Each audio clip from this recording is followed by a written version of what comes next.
Bom dia a todos.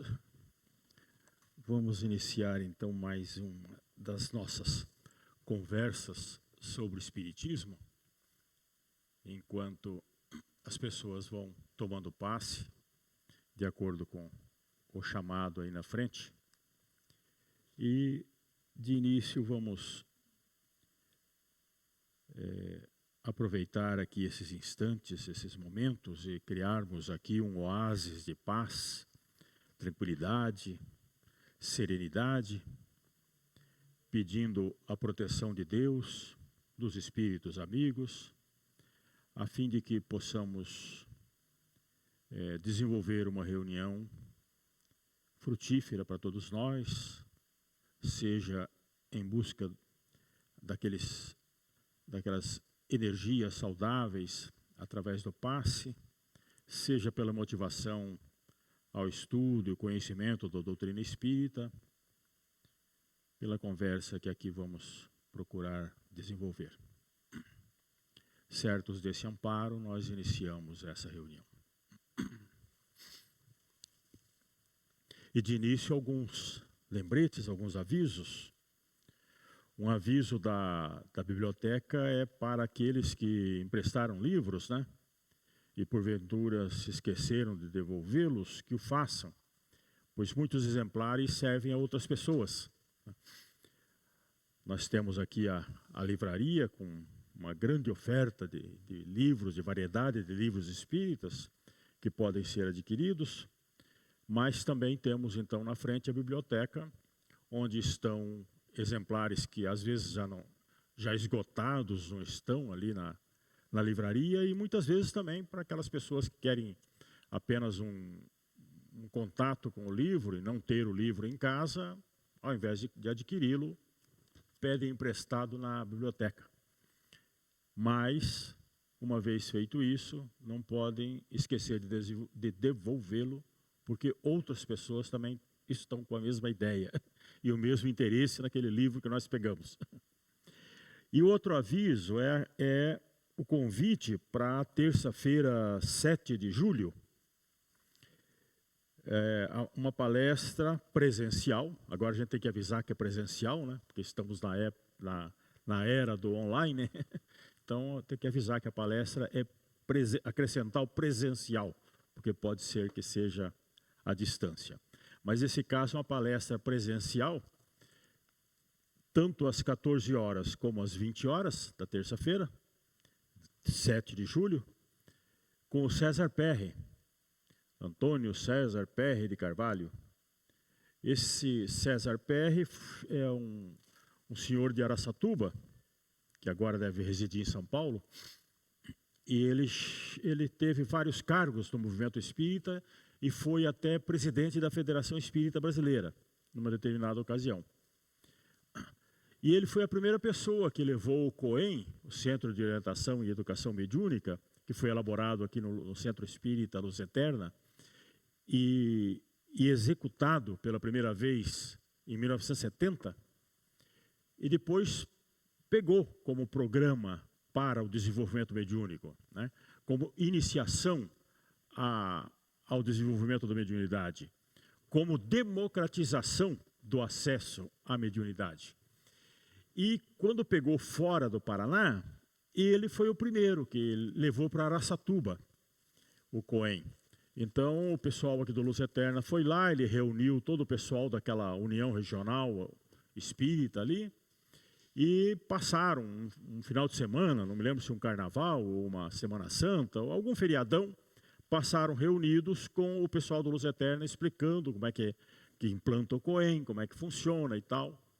E aí pegou em toda a região, e aí outras cidades de São Paulo começaram a fazer também, aí outras capitais, e o COEM acabou se desenvolvendo. Hoje ele é sinônimo de desenvolvimento mediúnico, né? E isso COEM, personagens COEM por aí, né? Personal COEM. Porque muitas pessoas começaram a fazer o seu próprio programa e botar o nome de COEM, né? Porque é o Centro de Orientação e Educação Mediúnica daquele local. E aí não tem nada a ver com o COEM original, que foi elaborado aqui no Centro Espírita Luz Eterna. Mas, tudo bem, que faça. O importante é que o Cohen, ele inaugurou uma democratização do acesso à mediunidade, né? Até então, a mediunidade, as pessoas tinham acesso à mediunidade conforme o tempo que frequentavam o centro, ou se tinha amizade ou parentesco com alguém que frequentava algum grupo mediúnico, mas os grupos eram formados assim, na base da amizade, da conveniência, e iam se desenvolvendo e as pessoas iam entrando de acordo com as circunstâncias. Aquele que era muito tímido, estranho, ficava no centro anos e não tinha contato, oportunidade de ter contato com a mediunidade. E o espiritismo, ele permanece com sua característica experimental, né? Ele surgiu experimentalmente, para depois ser elaborada uma doutrina resultante do contato com os espíritos. E ele nunca abandonou o seu aspecto experimental, mas isso ficava um pouco distante. E com o Cohen não, basta a pessoa preencher uma ficha de inscrição e já parte para um programa que leva ela à experimentação. E a experimentação é a base da convicção, aí no caso. Eu até costumo dizer, quando as pessoas perguntam de espiritismo, se esse negócio existe mesmo, se dá para fazer contato com espíritos, etc., eu digo, espiritismo, experimente. Pronto. Tem dúvida, tem vontade de conhecer, mas não acredita só no que está escrito, só nas pesquisas, nos relatórios, nos relatos e nas teorias, experimente. Aí decide até por conta própria. E aí o Cohen facilita essa experimentação, né? Porque experimente, mas onde é que eu vou? Eu chego lá no centro espírita, ninguém me conhece, as reuniões mediúnicas são fechadas, etc. Como é que eu vou experimentar? Se eu for fazer na minha casa, eu corro até risco, porque, né, é a mesma coisa que eu querer brincar com química na minha garagem, né, sem ter conhecimentos de química, sem ter equipamentos adaptados aí ao laboratório de química, daqui a pouco eu posso levar um incêndio, uma explosão. Então, qualquer atividade humana que a gente vai desenvolver, a gente tem que ter um programa prévio, um conhecimento teórico, uma iniciação, com pessoas que já passaram por aquele caminho e tal, para que a gente desenvolva aquela atividade humana que a gente queira desenvolver de forma segura e proveitosa. Com a mediunidade não seria diferente. Então a pessoa às vezes quer experimentar, mas se vai experimentar em casa, sem muito conhecimento teórico, sem uma experiência prévia, sem uma orientação de que alguém que já passou por uma experiência prévia, ele pode correr risco, né? Não estou dizendo que isso seja proibido. Quem quiser, experimente, né? Quem quiser, experimente por conta própria. Mas sempre é preferível que não seja sozinho, pelo menos, né? É uma atividade isolada. Aliás, todas as atividades humanas nunca é aconselhável fazer isolado, né? Que dizem aqueles que vão explorar a gruta, que vão subir montanha. Quem vai fazer sozinho sempre encontra alguns inconvenientes pelo caminho. Sempre é bom fazer em grupo. Então, também, se a pessoa quer, reúne lá 12 pessoas afim, né? que sejam afins e que estejam afim de experimentar a mediunidade, pega um roteiro, um livro, um conhecimento qualquer e vão fazendo suas reuniões. Mas o mais aconselhável é numa casa espírita já adrede preparada e com pessoas que já fizeram o percurso. E aí, nada melhor que um Cohen, que aí a pessoa chega direto e eu quero fazer o Cohen. Se inscreve no Cohen. É evidente que vai ser quando começar o programa. Como ele se desenvolve durante 2 anos, se o interessado chega no meio do programa, ele não pode entrar, né, na metade do programa, ele precisa do programa inteiro. Então, ele vai fazendo o programa básico de doutrina espírita, vai frequentando outras reuniões públicas da Casa Espírita, e aí, quando abre um novo Cohen, quando terminou uma turma de 2 anos e abre um novo Cohen, ele se inscreve e entra. Não precisa nem ser espírita, né? Já teve freira, padre fazendo Cohen, batista fazendo Cohen. Aí, depois do programa, ele decide por conta própria. Então fica esse convite e a palestra dele, que será certamente reminiscências interessantes, ó. Entre Vidas, cai lá, ele deve estar já com seus 80 anos para lá, vai falar das experiências, das atividades do movimento espírita, da história, das pessoas com quem ele conviveu, então vai ser muito útil. Uma palestra muito interessante. Quem puder, divulga. Divulga, porque é também um senhor muito simpático, e aí nós vamos aprender bastante com ele. Mas vamos ao tema, né, que nos foi proposto, da igualdade espiritual perante o racismo. Um problema que nos visita bastante, né, constantemente, em todos os momentos. E nós estamos vivendo um momento de acirramento dos ânimos e até digamos assim, de divisão da sociedade. E aí sempre tem aqueles que aproveitam,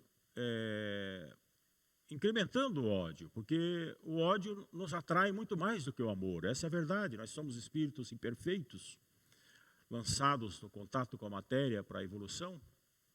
E aí ainda temos o egoísmo, ainda faz com que nós supervalorizemos muito mais a nossa própria personalidade do que o desenvolvimento coletivo, o desenvolvimento geral.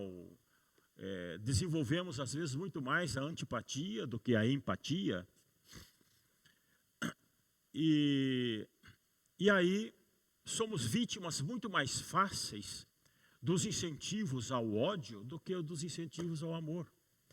E aí, no momento em que nós entramos nessa era das redes sociais, em que todas as pessoas têm acesso a um perfil, e esse perfil pode ser, aí é que começa o perigo, monetarizado.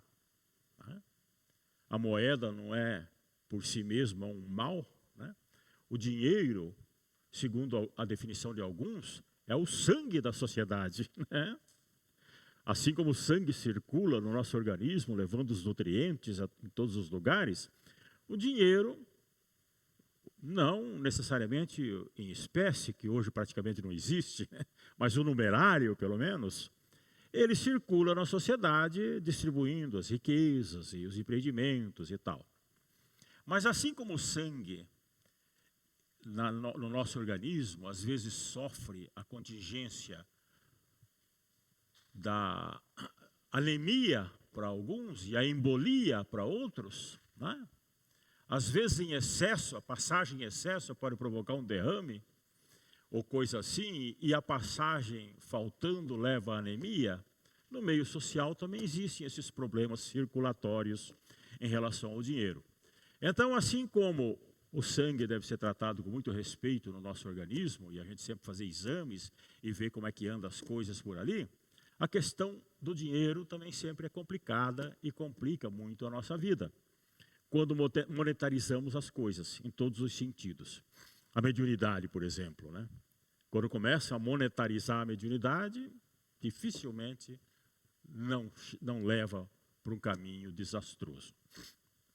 E hoje nós todos temos acesso a um perfil que nos conecta coletivamente, e esse perfil pode ser monetarizado. Então muitas pessoas se lançam em busca de início de likes. Agora tem que ter engajamento para que as redes monetarizem, porque é assim que elas ganham dinheiro. Quanto mais aquele perfil é movimentado e visto, aí já alguns comerciais podem ser colocados antes ou depois do perfil, ou mesmo no perfil, e movimenta toda essa fortuna que cerca os detentores das redes sociais.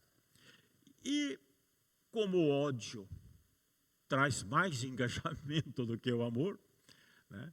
São poucos os que vão ver apenas vídeo de gatinhos, né?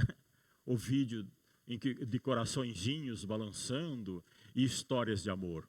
As histórias de ódio, as histórias de violência, as histórias de embates é que atraem mais e produzem mais engajamento.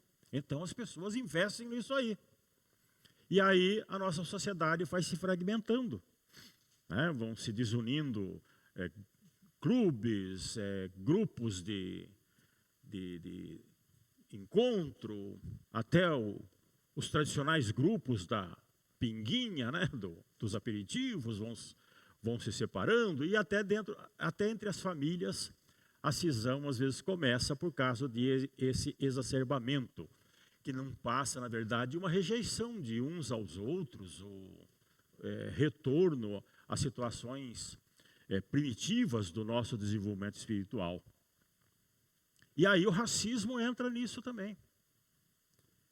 Agora, se hoje ele é exacerbado, ele tem também a sua origem no começo dos tempos.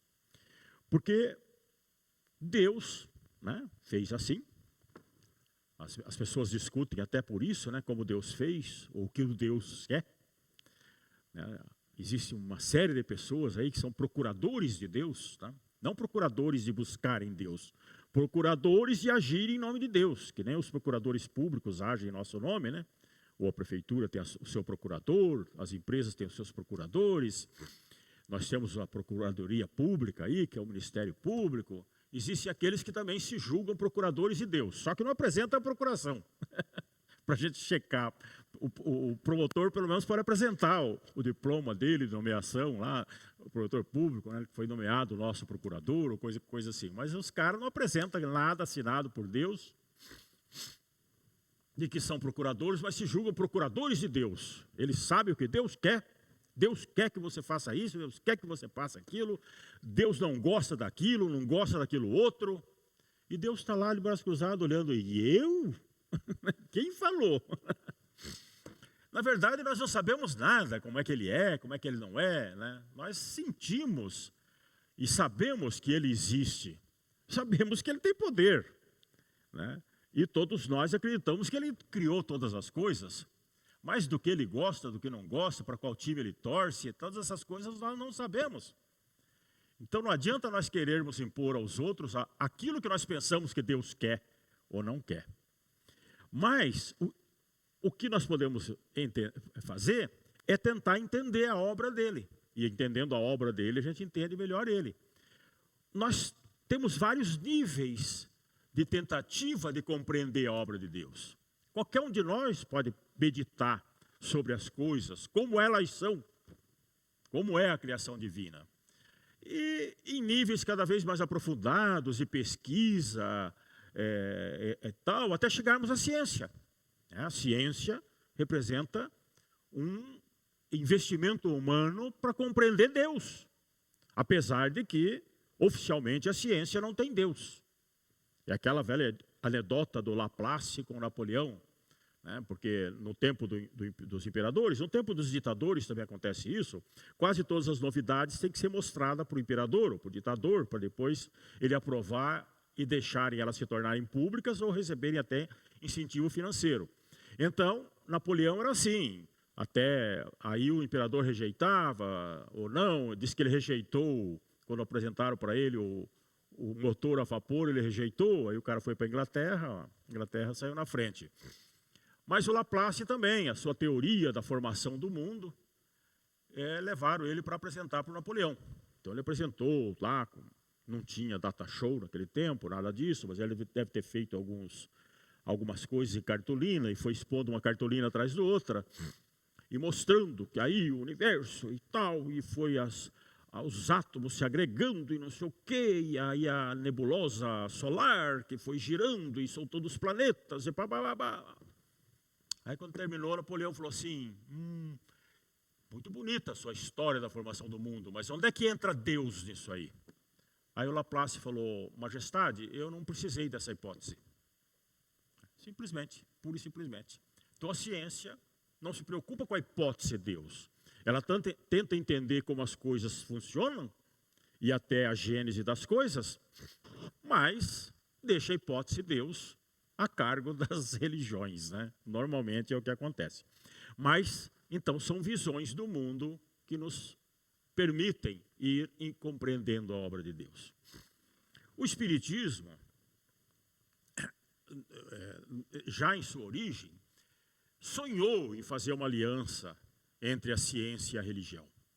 Porque a religião, então, seria essa percepção imediata, intuitiva, de certas verdades eternas. enquanto que a ciência grama bastante para conquistar o seu conhecimento, que é constantemente colocado em xeque e, portanto, mutável.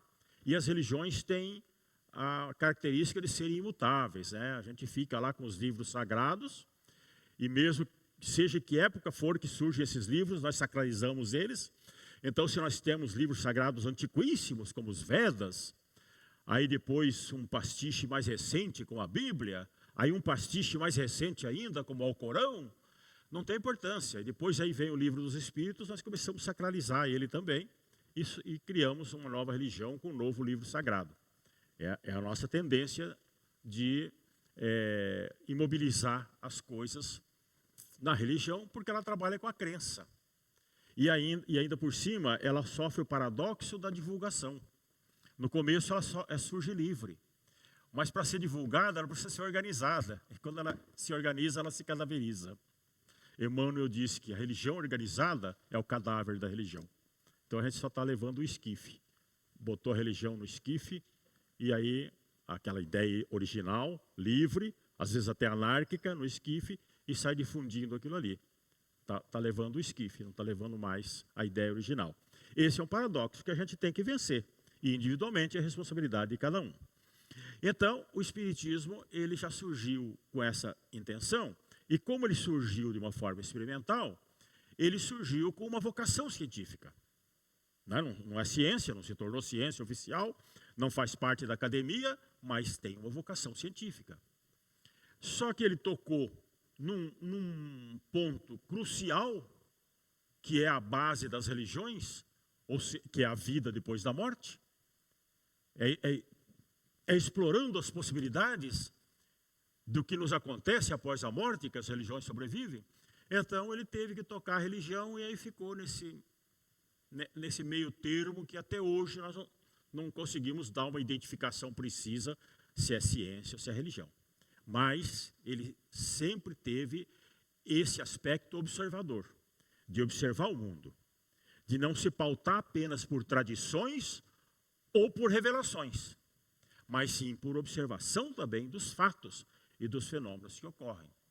E essa observação é extrapolada até para o plano espiritual.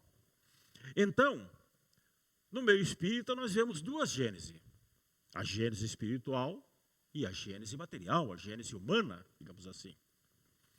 E na gênese espiritual, nós encontramos, através tanto da observação dos fatos, como a orientação dos espíritos, e também a observação do histórico dos espíritos, estabelecendo as relações de causa e efeito, compreendendo a situação de determinado espírito em função do seu histórico, em função das ocorrências passadas, em que ele adquiriu experiências, desequilíbrios, etc., que se refletem no presente. Observando tudo isso, nós também temos uma noção do surgimento do espírito, da gênese espiritual. Então, através tanto da orientação, da revelação, como da observação, nós entendemos que Deus nos criou todos iguais, fundamentalmente iguais. No entanto, nós somos diferentes. Porque nós somos diferentes na igualdade e iguais na diversidade. Porque Ele nos criou todos simples e ignorantes, porém, com potencial de aprender e de se desenvolver, em condições de crescer, em condições de, em contato com a matéria, e a matéria no meio espírita é definida como o laço que prende o espírito e faculta o seu desenvolvimento, é isso a matéria, incluindo aí energia, evidentemente, que é uma propriedade da matéria. Então a matéria é o laço que prende o espírito e permite o seu desenvolvimento através da experiência, porque foi esse mecanismo que Deus criou. Um ser inteligente, programado para aprender e evoluir, porém simples e ignorante, tábula rasa, lançado no contato com a matéria, para então, nesse contato, ele desenvolver todas as suas potencialidades.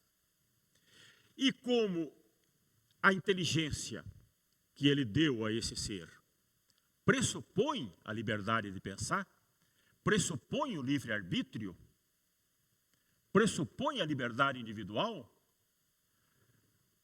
O contato com a matéria para o aprendizado e o desenvolvimento vai gerar uma diversidade. Vai gerar diferenças individuais entre as pessoas. Mas Deus não nos fez diferentes. Ele nos fez iguais. O desenvolvimento de cada um, o histórico de cada um e a utilização dessa liberdade de ação que cada um tem, que é o livre-arbítrio, é que vão gerar as diferenças entre nós. Aquele que é mais amadurecido, aquele que é menos amadurecido, aquele que aprendeu mais, aquele que aprendeu menos, aquele que teve experiências mais marcantes, aquele que teve experiências menos marcantes. Vão gerando a nossa diversidade. Mas, fundamentalmente, nós somos todos iguais.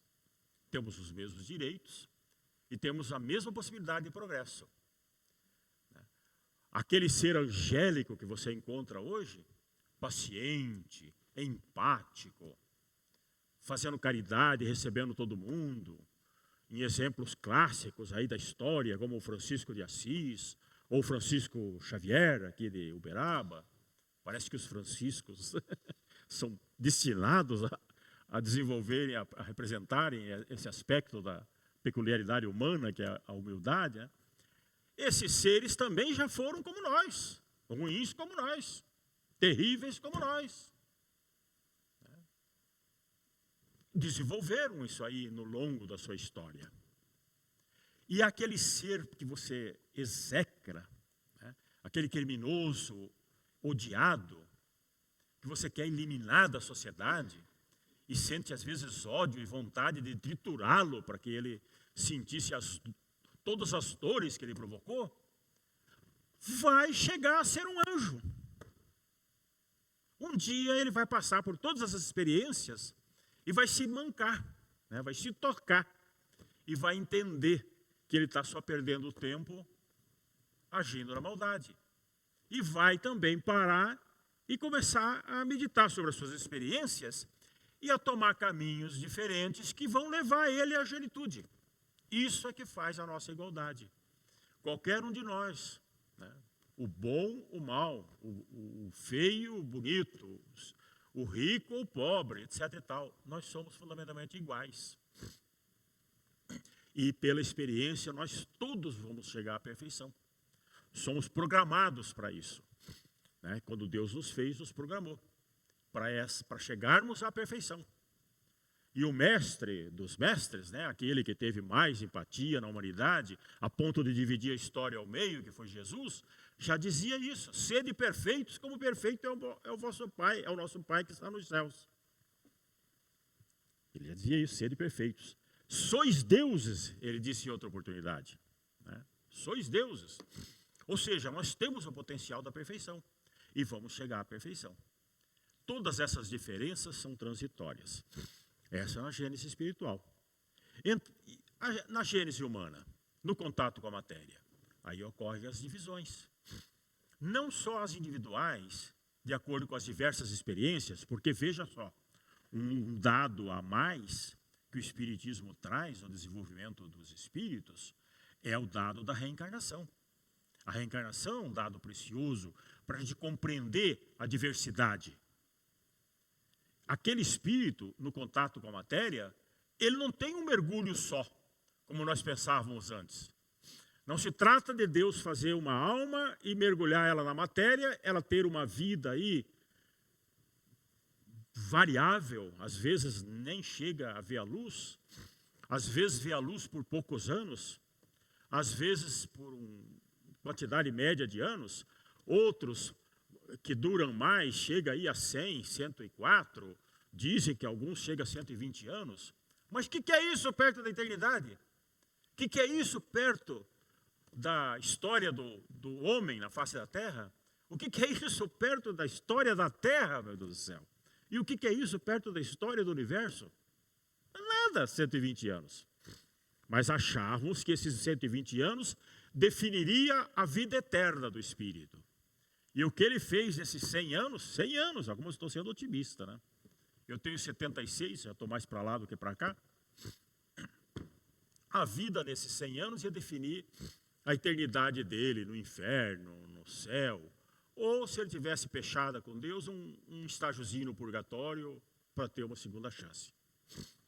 Através não só de revelação de espíritos, não só de tradições orientalistas antigas, mas também através da experimentação dos casos sugestivos de reencarnação, nós entendemos que esse ser tem várias dessas existências.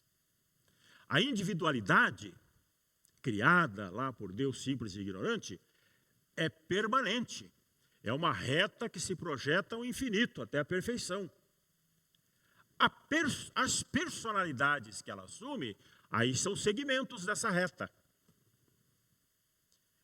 em que, eventualmente, em virtude de uma lei maior, essa individualidade mergulha na história diversas vezes, retorna ao plano espiritual e mergulha novamente na história.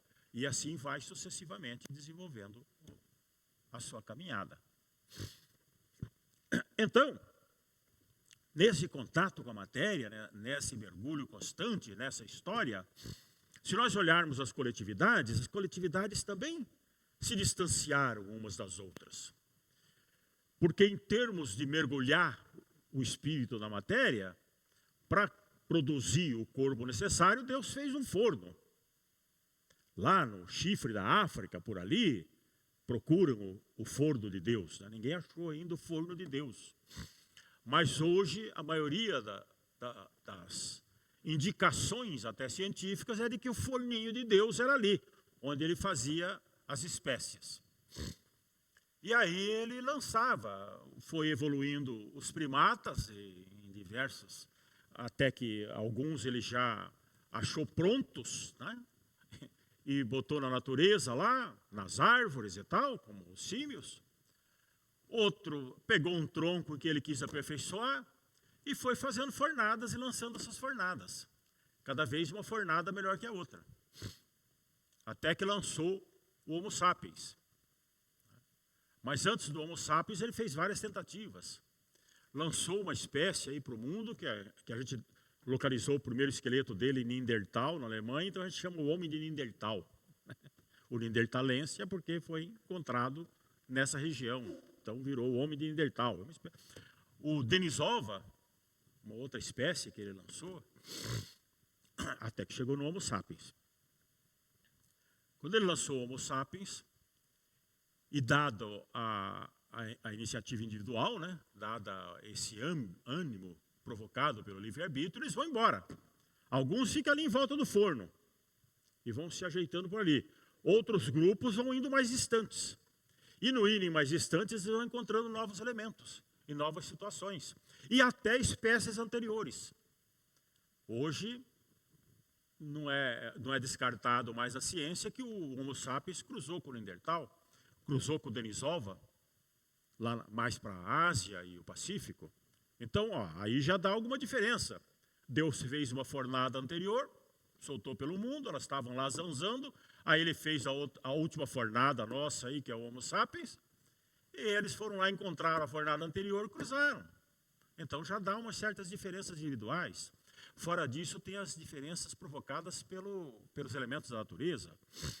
Por exemplo, o Homo sapiens, e aí já falam do Homo sapiens sapiens, né? Quer dizer, a nossa mesma espécie, toda a espécie humana no globo é uma só. É o Homo sapiens sapiens.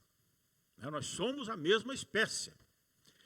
Só que alguns, digamos, ficaram habitando regiões ensolaradas, e como o Sol, a filtragem atmosférica não é tanta e vem muitas radiações, então, naturalmente, foram sendo selecionados e vivendo mais e tendo mais condições de reprodução ali, aqueles que tinham uma proteção maior contra as radiações solares.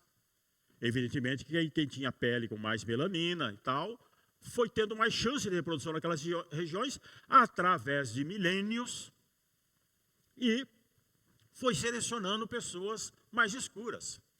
Outros que migraram para regiões em que o sol é mais exíguo, filtrado por neblinas e pelas intempéries, e aí aqueles seres lá precisam do sol para processar a vitamina D para o seu desenvolvimento, e o sol é escasso.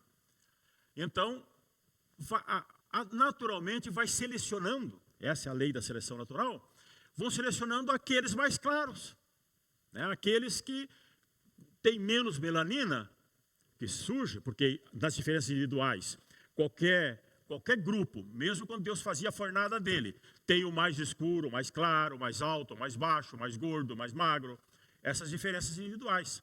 Aí quando essas diferenças individuais batem com o ambiente e se torna propício para aquele ambiente, ocorre uma seleção natural.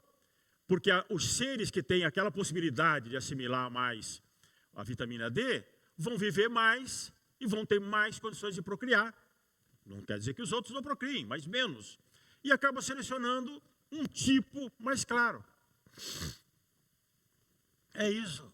Essas ocorrem as diferenças individuais. Mas aí no século XIX, quando não tinham ainda muita noção dessa seleção natural, alguns diziam, não, mas como é que você diz isso? Olha aí, ó, eu conheço muita gente aqui da África que migrou lá para a Noruega e ele não ficou branco. E nem o filho dele virou branco. E nem o neto dele virou branco. E eu conheço um monte de sueco, norueguês aqui, que veio morar aqui na África e não ficou negro. Continuou branquinho. Mas isso numa geração, 2 gerações, 3 gerações. Agora, milhares de gerações, você vai ter uma seleção natural nos grupos. Né? E hoje em dia, esse processo é bem mais lento, muito mais lento. Porque hoje em dia, com a civilização, nós temos recursos tecnológicos que compensam aquela posição natural em que o Homo sapiens migrava para ambientes diferentes e sofria uma seleção natural em virtude das contingências desse ambiente. Hoje a tecnologia supera isso, porque se um branquinho vai para os trópicos, ele usa protetor solar, tem roupa, tudo isso. E se uma pessoa dos trópicos, com bastante melanina, vai para um ambiente que tenha mais dificuldade de assimilação de vitamina D, ele tem os complementos alimentares, as vitaminas, a própria alimentação já resolve ou supera esse problema. Então, hoje, você não vê ocorrer. E ao longo de 1, 2 gerações, você não vê ocorrer. Mas pela seleção natural, então houve essa diversidade dos seres. E como nós, coletivamente, fomos aprendendo aos poucos, né, nós saímos da escala animal e fomos aprendendo a fazer ferramentas, a nos comunicarmos, depois a escrever. Tudo isso foram aquisições que foram sendo gradativas. E nós sofríamos muitas contingências das mudanças climáticas que provocavam períodos glaciais. Então, veja, Deus faz uma fornada de Homo sapiens e solta pelo mundo. Né? As pessoas vão indo pelo mundo. E vão aprendendo, vão se metendo, até o Polo Norte, até o Polo Sul, pro oeste, pro leste. Aí veio uma glaciação. Na glaciação, a água tende a se congelar nos polos e baixar nas outras regiões. Então, diminui bastante, o mar baixa, a água baixa, o trânsito fica muito melhor, o homem se espalha. De início, ele sabe de onde veio, aquelas primeiras pessoas daquela tribo. Aí depois há um novo problema glacial, aquele gelo derrete, o mar volta a subir, os rios voltam a subir, isolam aquelas pessoas. E ao longo de tradições, aquele passado vai virando apenas uma lenda. Porque muitas vezes, nós aprendemos a falar isolados. Então, essas glaciações se separaram a espécie humana. Aí dizem que os portugueses, quando fizeram as naus, uniram de novo. Porque saíram pelos mares, com as suas naus, né, quando inventaram aquelas baitas canoas, com velas que rompiam oceanos, aí foram reunindo novamente a espécie humana, estabelecendo comunicação entre todos. Lá na Europa nem sabia que existiam os incas, nem sabia que existiam os astecas, os maias, E os maias nem sabiam que tinha europeu, que tinha asiático, tinha isso. No entanto, saíram todo mundo do mesmo forno. Né? Saíram todos do mesmo forno. Mas com essas contingências todas que eu falei, foram se isolando e aí criaram a sua cultura, a sua civilização, a sua mitologia, isolados, e a sua língua. Então, nesse aspecto, principalmente quando começaram a se juntar de novo, começam a se acender os preconceitos. Os preconceitos que já existiam antes, até no tempo tribal. Por quê? Porque cada tribo, como criava aquele elo de parentesco e de proteção mútua, também criava uma certa rejeição a outras tribos, porque competia por espaço de caça, competia por espaço de coleta. Então, o estrangeiro ou o diferente era visto como um rival e até como um inimigo. Aí surgiram as diversas formas de se relacionarem. Existiam aqueles que valorizavam o estrangeiro, valorizava tanto que quando prendia ele, fritava e comia para assimilar as suas qualidades. O estrangeiro sempre pensava, não, eu agradeço, não preciso assimilar minhas qualidades e tal, mas assimilava. Existiam aqueles que rechaçavam de vez o estrangeiro. Então, já existe uma gênese de preconceito aí. Mas, no desenvolvimento da história, saindo da pré-história e vindo para a história, a coisa fica mais explicável ainda, o preconceito. Por quê? Porque houve diferentes formas, devido às migrações, das pessoas ascenderem à ciência. E com a ciência técnica, e com a técnica, aumentar o poder de domínio sobre os outros. Então veja, se o ser humano desenvolveu certas regiões antiquíssimas de sabedoria, como na China, milenar, como ali no Crescente Fértil, a Suméria, depois o Império Persa, aí a Grécia, lá Roma, com a Grécia, a Roma Antiga, a Grécia Antiga, desenvolvendo a filosofia, eram formas de acesso ao conhecimento ainda, de certa forma, primitivas. O homem se submetia ao objeto. O homem temia as coisas de volta dele porque ele desconhecia. Então ele atribuía poderes às coisas, ao raio, ao trovão, à montanha, aos rios, à chuva, a tudo. Ele tinha o hábito de personificar aquelas coisas e lhe dar poder. Então, era um pensamento objetivo, veja só, falando ao contrário do significado atual, né? Objetivo, ou seja, centrado no objeto. Por que a pedra rola? Porque está na sua essência, é rolar. Então ela vai rolar. Está na essência dela cair, então ela vai cair. E por aí vinham essas explicações puramente especulativas e filosóficas, que já eram um passo em relação às outras, que eram, muitas vezes, vinda do êxtase. Né? Uma pessoa lá entrava em êxtase, e naquele êxtase, ela, na sua imaginação, descrevia toda a origem das coisas. Aí os hebreus desenvolveram aquela, de que Deus criou um paraíso, botou Adão e Eva e tal, e aquelas contradições todas que essas mitologias incluem, né? De que um casal tem 2 filhos, briga e vai embora e casa enquanto outra cidade casa, e aí outra cidade, então tem que explicar outra cidade. Está parecendo para explicar a vida, né? A vida, como que surgiu a vida, como a gente não consegue entender, diz, ela veio de fora, num meteoro aí. Bom, então vamos explicar de onde ela veio lá, não adianta nada, quer dizer, se você jogar para outro lugar, você continua tendo que explicar. Então criaram aquelas mitologias. Num certo momento na Grécia, não porque os gregos eram uma raça diferenciada das outras, mas porque havia reencarnado ali certos espíritos que tinham adquirido uma série de experiências. E também porque o contato com outros povos foi, ainda que de maneira subjacente, somando experiência dos outros povos, até que 500 anos antes de Cristo, em Mileto, eclodiu a filosofia, que era uma maneira, então, de especular o mundo, já um pouco distanciada da tradição, mas ainda especulativa. E as coisas foram continuando, até que, de repente, num outro lugar, ferveu outra coisa. E, por coincidência, ali na Europa, né, na Europa Ocidental. Europa Ocidental, que eu digo, então, é da Grécia para o Ocidente, da Grécia até a Inglaterra, né, do Mediterrâneo até o Polo. Ali convergiu o conhecimento de vários lugares do mundo, várias experiências,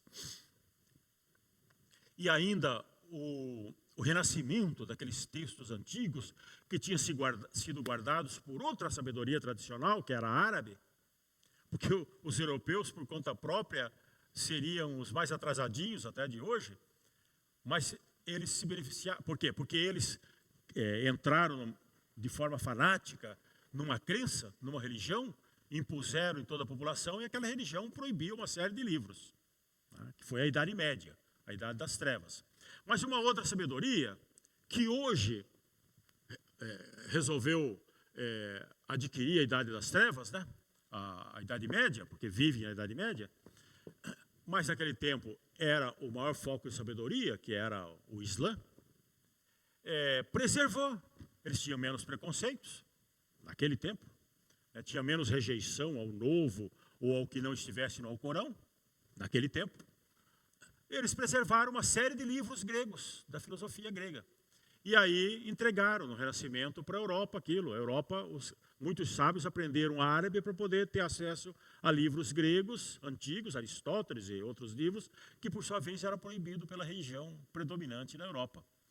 Com toda essa efervescência, surgiu ali esse fenômeno da ciência, que foi um fenômeno subjetivo, ou seja, o sujeito passou a subjugar o objeto. Então, nós criamos um método científico da nossa cabeça para enquadrar a natureza e entender a natureza. O bom é que esse método científico, já em sua origem, pressupõe a progressividade, porque senão nós vamos ficar parados naquele mundo que nós vimos ali do Galileu. Não teríamos entrado nem no Newton. E hoje já estamos em Einstein, já passamos de Einstein, Bohr e outros, já estamos na teoria das cordas, etc. Né? Nós não ficamos, o nosso método científico pressupõe a progressividade e se corrige, pressupõe o teste, pressupõe o contraditório. Né? Quando há uma descoberta feita por algum cientista, ele coloca ela no mundo e os outros vão tentar refutar. E ela vai permanecer como uma teoria possível enquanto ela resistir às refutações. O dia que ela não resiste, porque surge uma outra teoria, que é uma outra visão do mundo, a ciência passa a adotar aquela outra teoria. Por isso, nós construímos pontes de formas diferentes, progressivamente, prédios.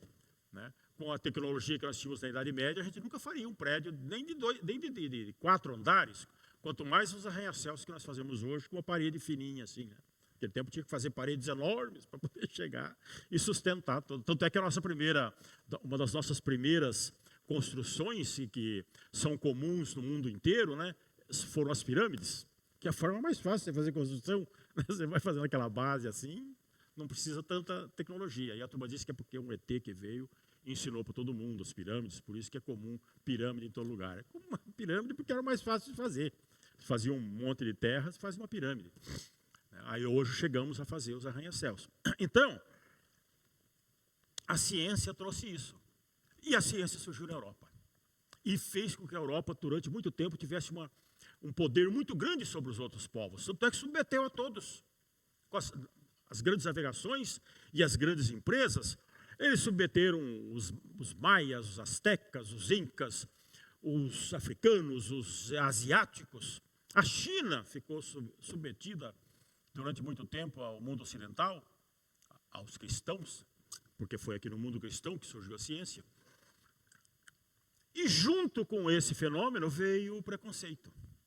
Veio, porque nós somos todos egoístas, a ideia de que se nós estamos mandando no mundo inteiro, se o mundo inteiro nos obedece e assimila o conhecimento científico que nós elaboramos, nós somos superiores.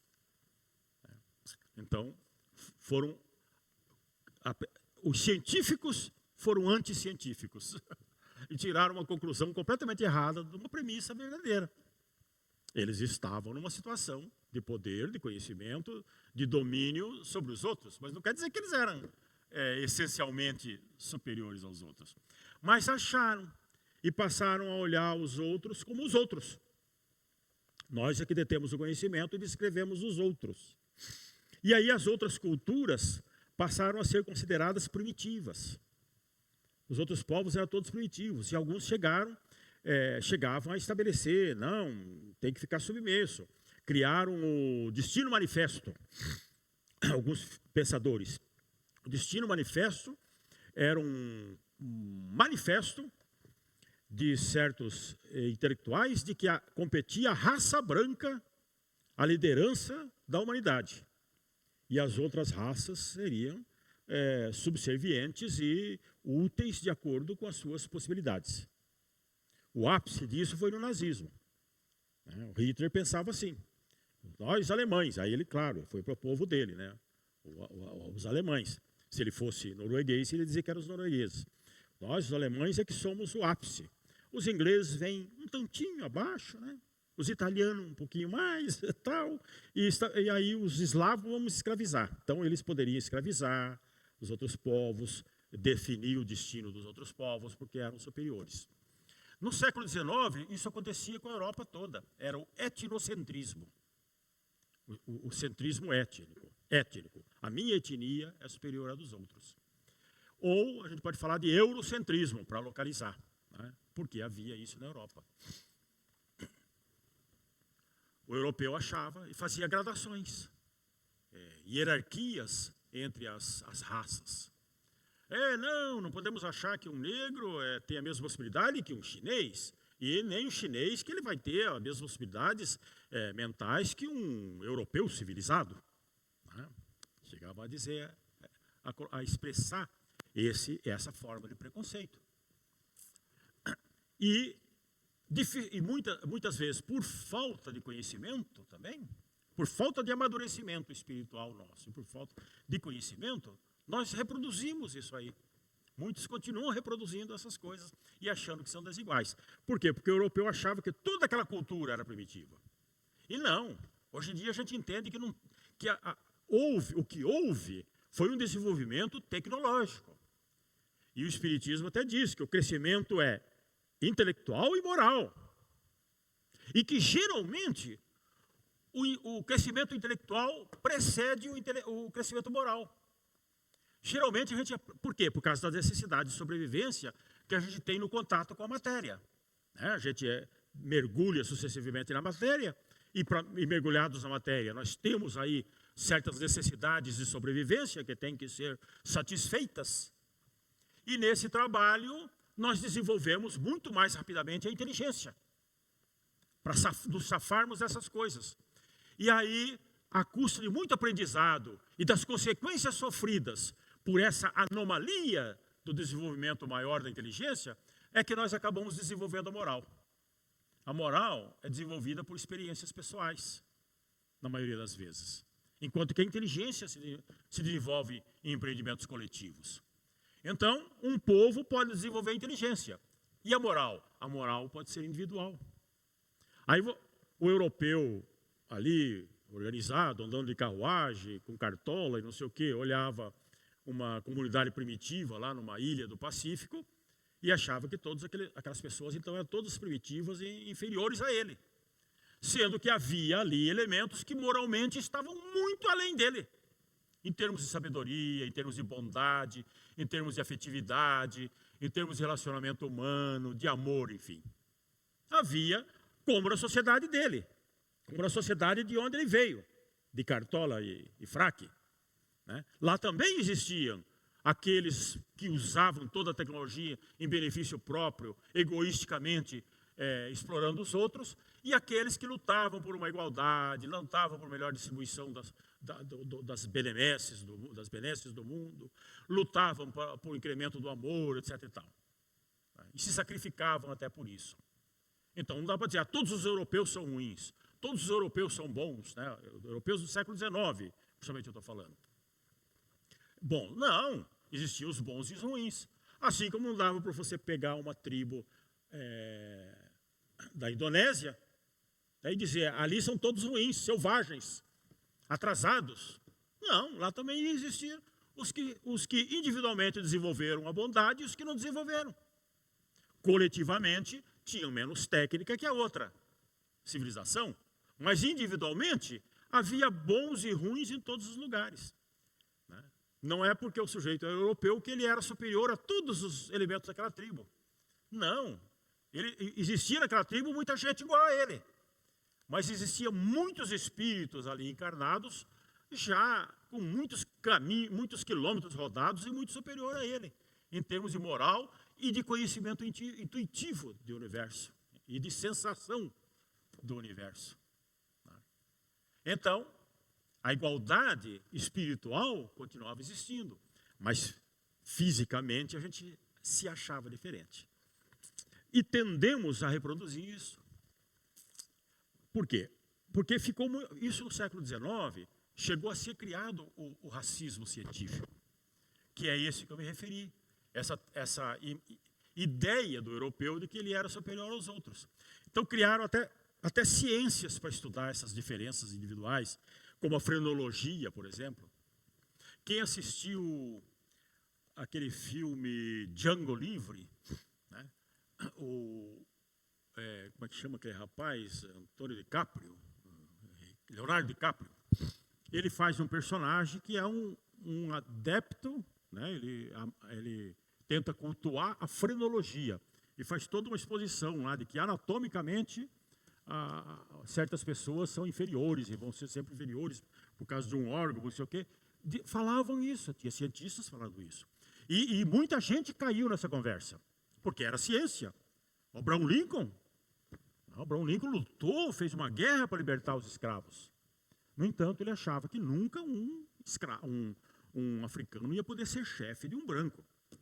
Isso ele deixou claro. Não, sempre qualquer firma e tal, o branco é que tem que ser o chefe. E ele chegou até a cogitar de pegar os negros americanos e mandar para a Libéria, mandar para outro lugar, quando depois terminasse a guerra, para eles serem livres. Quer dizer, a intenção era boa, mas ele estava prejudicado pelo conhecimento errôneo da época. E muitos caíram nessa, por respeitar a ciência.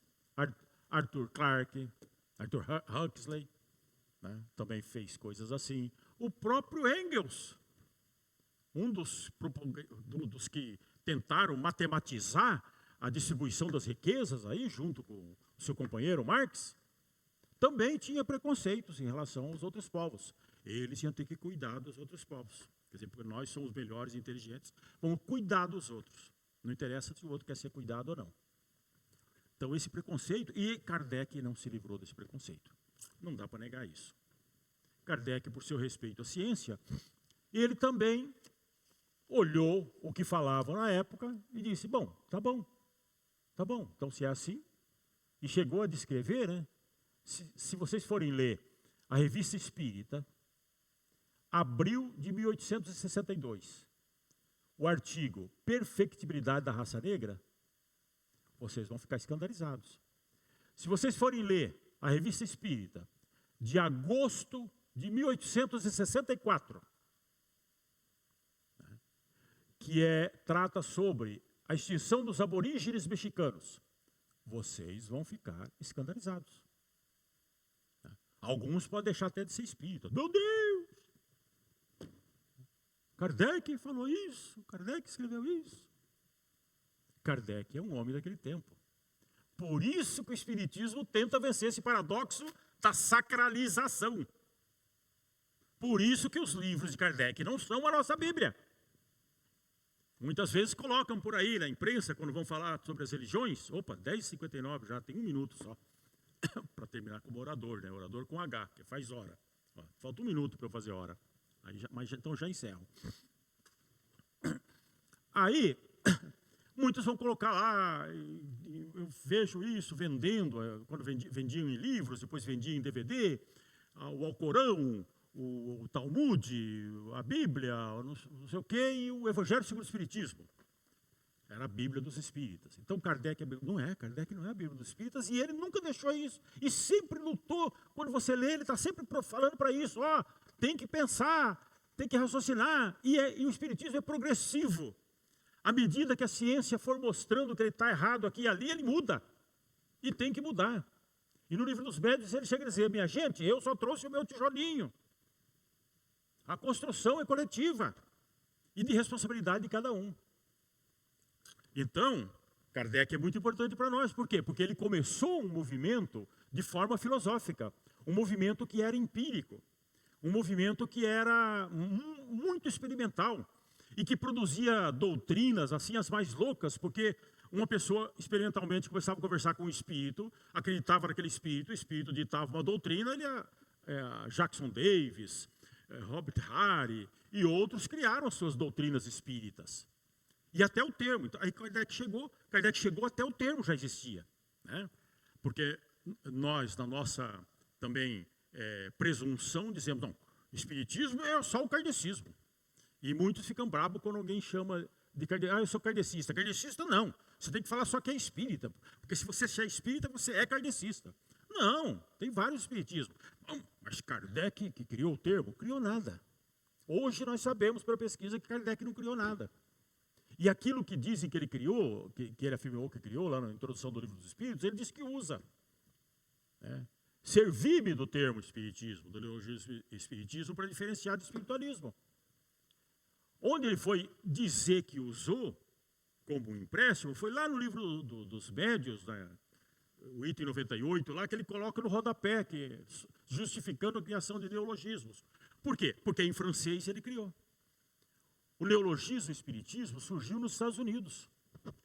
O registro mais antigo que a gente encontrou foi de 1853, numa revista protestante, que pretendia combater todas as novidades, claro, porque só a deles que era verdadeira, era de Quarter protestante. E aí eles combatiam socialismo, espiritismo, mormonismo e tudo que surgia, e criaram o termo espiritismo. Então, possivelmente foi criado ali. Da desinência spirit, em inglês, spiritism, né, para diferenciar do espiritualismo. Porque o termo vem lá do latim spiritus, e esse termo viajou com os soldados romanos e ali na Bretanha, ali na França, virou espírite. E pulou o Canal da Mancha e foi para a Inglaterra e virou spirit. E aí o francês evoluiu para esprit. Esprit, em francês, esprit, na pronúncia deles. Mas na nossa pronúncia, esprit. Enquanto que na Inglaterra continuou spirit. Então, quando começaram a prática de conversar com os espíritos, chamaram em inglês espiritismo. Né? Mania de fazer qualquer coisa, jogar futebol, futebolismo, né? Tal, ter tudo em comum, comunismo. Esses ismo, botou o ismo do espiritismo, S mudo e tal. Se fosse criado na França, ia ser espiritismo. Era esprit na França. O termo, se bem que passou pelo francês para chegar no inglês, mas o francês evoluiu, isso no francês arcaico. O francês depois evoluiu diferente, esprit. Então, é claro que Kardec emprestou o termo espiritisme, em francês, acrescentando o E, do inglês espiritismo. E antes de Kardec, um jornal espírita em inglês chegou a fazer uma enquete sobre qual nome seria mais apropriado para aquele movimento, porque predominava no mundo anglo-saxão o termo espiritualismo, ou seja, espiritualismo. Eles preferiam o termo espiritualismo. O termo espiritismo surgiu, mas não pegava. Aí um cara fez uma enquete, porque achava que espiritismo era melhor, espiritismo diminuía mais o tamanho a enquete deu para espiritualismo. Kardec, quando pegou toda essa coisa e quis dar um escopo filosófico a isso, ele defendeu que tinha que ser espiritismo. Então, por isso que ele começa o Livro dos Espíritos defendendo que o nome é espiritismo, porque espiritualismo é outra coisa, é o geral, aquele que acredita, mas ele pode ser reencarnacionista, pode não ser, pode achar que acreditar em inferno, etc., é espiritualista. Mas aquele que, além disso, de acreditar naquilo tudo, em Deus, espíritos, alma, etc., ele acredita que dá para conversar com os mortos, e é espiritismo. E ele propôs espiritismo, e como ele deu aquele escopo filosófico, ele codificou essa doutrina, pegou o nome espiritismo e se associou a ele. No Brasil, ou em Portugal também, então na língua portuguesa entrou através do Kardec, sem dúvida nenhuma. O termo espiritismo nosso entrou através de Kardec. Mas né, no italiano, por exemplo, existem publicações anteriores a Kardec que traz o espiritismo. Tá? Espiritismo, em italiano, foi tirado direto do inglês. Então, nem o termo ele criou. Então, existem outros espiritismos fora de Kardec, fora do kardecismo. Kardec que deu o melhor escopo filosófico. Mas isso não quer dizer que ele juntou numa Bíblia e numa revelação inatacável, imutável, como os outros livros sagrados das religiões tradicionais. O espiritismo, se não for uma religião, como alguns dizem, é uma coisa bem parecida, mas que seja, é uma religião diferente e moderna, porque ela não tem um livro sagrado. Aqueles livros nós chamamos de básicos, iniciais da doutrina espírita. E muita coisa a gente já pega dele. É a partir dali. Mas em muitos detalhes já está superado. E esse sobre a questão racial é um deles. E nós não vamos ficar presos àquilo. Hoje nós pensamos o mundo assim. Por quê? Porque o próprio Kardec, se bem que ele pagou um pedágio para a ciência do século XIX, que era racista, ele acrescentou um dado novo, que é o espírito. Os cientistas racistas diziam, o negro é inferior ao branco. E ele, sim, pode ser, se você está dizendo, pode ser, mas os espíritos são iguais. Ele já veio direto com essa, os espíritos são iguais. Não existe diferença entre o espírito de um chinês, de um negro, de um vermelho, de um amarelo, de um azul, de um branco, ou seja, que etnia for a pessoa. Não existe a menor diferença entre os espíritos. Somos todos iguais, saídos do seio de Deus. E todos com a mesmíssima evolução para evoluir. E mesmo essas diferenças momentâneas que vivemos na reencarnação, não são diferenças fundamentais. A diferença entre uma etnia e outra está na aparência e na propensão para uma ou outra doença que predomina numa etnia e na outra não, mas na maioria das vezes é na aparência. É justamente o que nós vemos e achamos que nos torna diferente. E aí a aparência, porque é a aparência que nós vemos. Se você for analisar as diversas etnias, somos todos fundamentalmente iguais, porque somos a mesma espécie. Né? Não tem. E hoje em dia, então, não tem razão de ser. O racismo, perante o espiritismo, não tem razão de ser.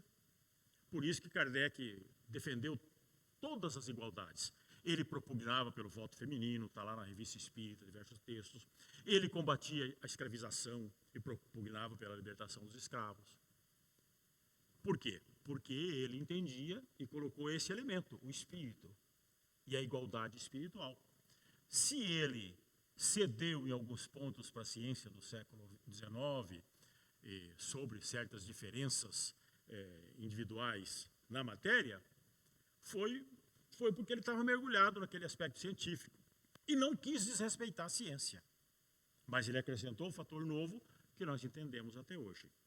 Então, a verdade é que todos nós somos fundamentalmente iguais, filhos do mesmo Pai, saídos da mesma fornalha espiritual, com os mesmos destinos, e todos nós com a mesma vocação angélica. Por isso não adianta nos odiarmos, não adianta querermos eliminar o próximo porque pensa diferente de nós, porque age com algumas diferenças. Nós podemos defender as nossas ideias e as nossas posições, e devemos, assim mesmo, ter muito cuidado nisso, para ver se as nossas posições e as nossas ideias são realmente benéficas para todo mundo, ou se apenas são o reflexo dos nossos preconceitos e das nossas intenções, ou perspectivas, ou expectativas internas anteriores. Pensando bem isso, nós defendemos a nossa ideia. Mas temos que ter um respeito muito grande para com as ideias dos outros. Temos que ter a capacidade de nos colocarmos também na posição do outro, na situação do outro para tentarmos entender o seu pensamento. Isso se chama empatia. E é isso que se chama amor. É atenção a todas as pessoas. É não criarmos diferenças e divisões no mundo. É militarmos pela criação da compreensão, da tolerância, da soma e do amor entre as criaturas. É procurar aquilo que nos une e não aquilo que nos separa. E investir no que une e não investir no que separa. Esse tema, a igualdade espiritual perante a suposta desigualdade material, ou o racismo, é um capítulo importante, então, que a literatura espírita nos fornece e a nossa meditação sobre os conhecimentos espíritas. Vamos encerrar a reunião, pedindo a Deus que continue nos amparando e nos permita nos reunirmos aqui novamente na próxima semana. Muito obrigado.